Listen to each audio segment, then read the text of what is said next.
ఐక్యతతో సాధించలేనిది ఏమీ లేదు.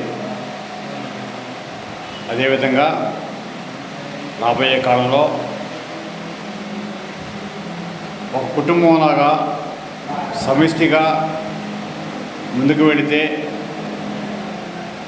అది విజయానికి నాంది అవుతుందని సర్వత్రా అనుకుంటున్నారు. కాబట్టి ఏంటంటే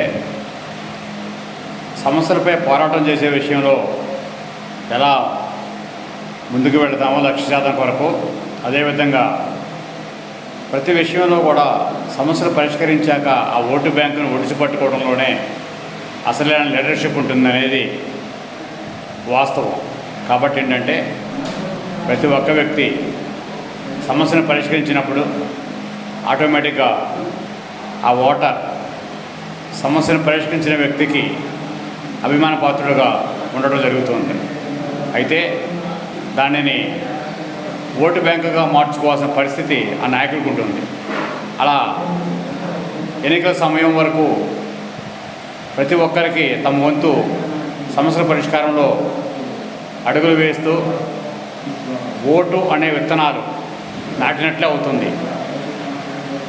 ఓటు కోసం చేయకపోయినా అభిమానం ఓటు బ్యాంకుగా మారుతుంది. కాబట్టి ప్రతి ఒక్కరు కూడా ప్రజల సమస్యలు పరిష్కరించే విషయంలో అడుగులు వేయడం అనేది మంచి ఆలోచన అనేది నా అభిప్రాయం.